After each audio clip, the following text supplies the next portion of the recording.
Imagine living in a time when there were no police officers, no detectives, no forensic labs, and no emergency numbers to call. Now imagine that somewhere in the dark wilderness just beyond your town, two men are hunting human beings for sport, not for money, not for revenge, just for the thrill of it. This was the terrifying reality facing settlers in the American frontier in the late 1700s. Before America had any formal system of law enforcement, two brothers unleashed a reign of terror so horrifying that historians would later call them the very first serial killers in American history. Their names were Micajah and Wiley Harpe. And the story of how ordinary people tried to stop them, without police, without courts, without any system at all, is one of the darkest and most fascinating chapters in early American history. To truly understand the horror of what the Harpe brothers represented, you have to understand the world they lived in.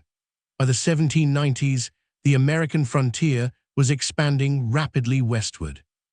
Thousands of settlers were pushing beyond the original 13 colonies into the untamed territories of Kentucky, Tennessee, and the Ohio Valley. These were wild, lawless lands where civilization was still being built from scratch. There were no paved roads, no organized towns in most areas, and absolutely no professional law enforcement of any kind. The concept of a police force simply did not exist in America at this time. Boston would not establish the first professional police department until 1838, meaning the events you are about to hear took place in a world that was nearly half a century away from having anything resembling modern law enforcement. In this era, justice was entirely community-driven. If a crime was committed, it was up to neighbors, local militias, and frontier settlers to investigate, capture, and punish criminals themselves. Sheriffs existed in some counties, but they were often solitary figures covering enormous geographic areas with no deputies, no communication systems, and no real authority beyond their own personal courage. Travelers on frontier roads moved in groups whenever possible because the dangers of the wilderness, both natural and human, were very real. It was into this fragile, unprotected world that Micajah Harpe, known as Big Harpe, and his younger brother Wiley Harpe, known as Little Harpe, arrived like a nightmare made flesh. The Harpe brothers were born in North Carolina, likely in the early 1770s, though their exact origins remain somewhat unclear. They grew up during the chaos of the American Revolutionary War, a period when violence, displacement, and social disorder were widespread. Some historians believe they fought as Tory loyalists during the Revolution, engaging in brutal guerrilla warfare that may have normalized extreme violence for them from a very young age. By the time the war ended, they had no stable home, no community ties, and apparently no moral compass whatsoever. They traveled with a small group of women, reportedly their common-law wives, and moved constantly through the frontier, leaving a trail of bodies behind them. Their first confirmed killings occurred in 1798 in Tennessee.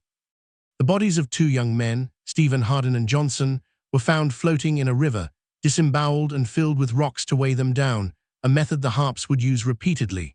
This grotesque signature detail horrified frontier communities because it suggested not just murder, but a calculated, practiced cruelty that went far beyond anything settlers had encountered before. Word spread quickly along the frontier trails. Something was out there. Something that killed not for profit, but for pleasure. As reports multiplied, local communities realized they were dealing with something completely outside their experience. A farmer named Colonel Daniel Trabu organized one of the first formal attempts to track the Harpes after they murdered a man named Johnson near his property. Trabu gathered a group of armed settlers, essentially a posse, and set out into the wilderness to find them. This was the only available tool for law enforcement on the frontier.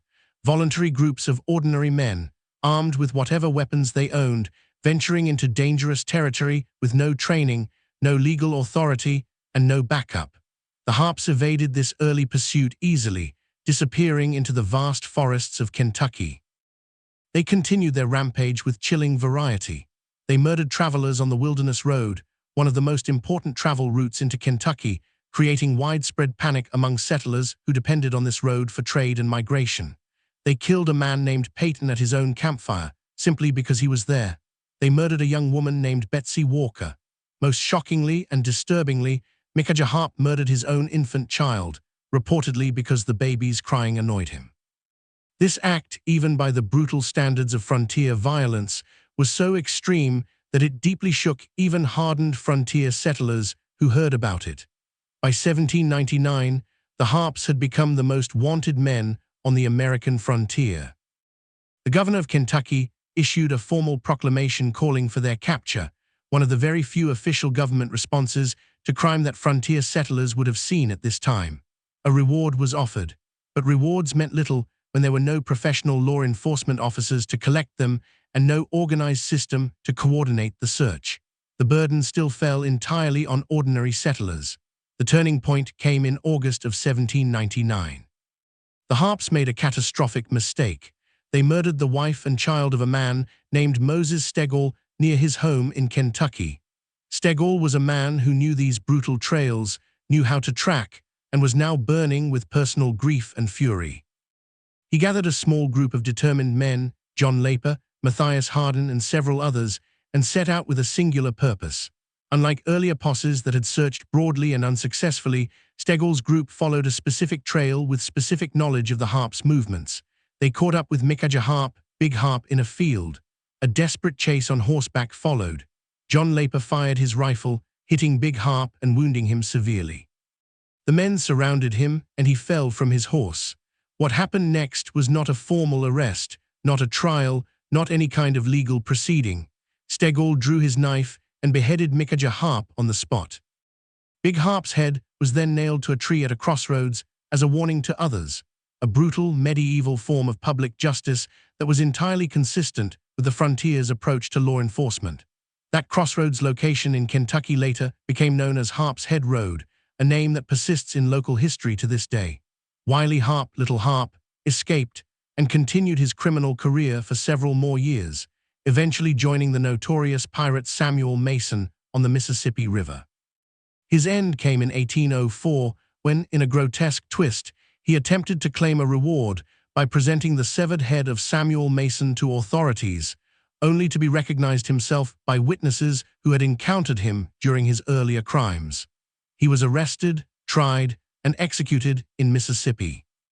His head was also displayed publicly on a pole, a final echo of the rough frontier justice that had defined his entire era.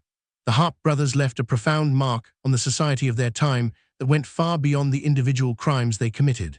Their reign of terror fundamentally altered the way frontier communities understood the need for organized law enforcement. Before the Harpes, many settlers believed that community vigilance and personal arms were sufficient protection against crime. The Harpes proved this assumption catastrophically wrong. When killers were mobile, organized in their own brutal way, and willing to operate across vast geographic areas, no single community's self-defense was adequate. The fear generated by the Harpes also revealed a deep psychological vulnerability in frontier society. People stopped traveling alone. Families barricaded themselves at night. Innkeepers and travelers developed informal communication networks to warn each other about suspicious strangers on the road. This grassroots response to serial criminal threat was remarkably similar to what we would today call community policing, but it was fragile, inconsistent, and ultimately dependent on individual courage rather than institutional support. The Harpes also demonstrated that without a formal system of criminal records, identification, and interregional communication, dangerous individuals could simply move from one community to another and restart their violence indefinitely. The story of the Harpe brothers resonates deeply with conversations happening in our world today.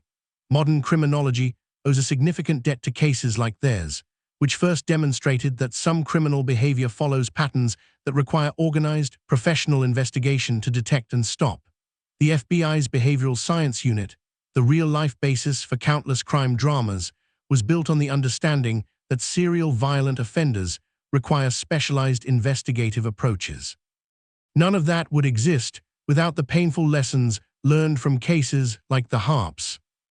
Today, when we debate the appropriate role of law enforcement in our communities, the allocation of resources to different types of crime investigation, or the balance between community self-reliance and professional policing, We are in many ways continuing a conversation that Moses Stegall and his neighbors began in that Kentucky field in 1799. The fundamental question remains the same. When a threat is too large, too mobile, and too organized for ordinary community response, what institutional capacity do we need to protect ourselves?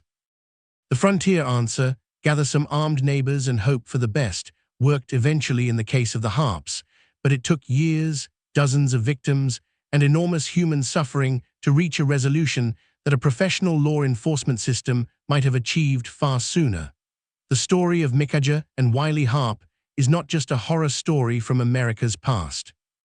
It is a founding document of American criminal justice, a brutal, real-world demonstration of exactly why societies need organized, professional, and systematic approaches to crime.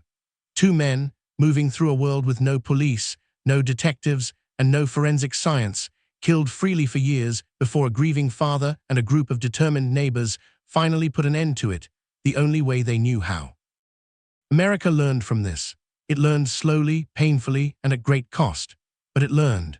The question worth sitting with today is this: have we built the system strong enough to ensure that no killer ever again operates for years in plain sight simply because no one has the tools or the authority to stop them?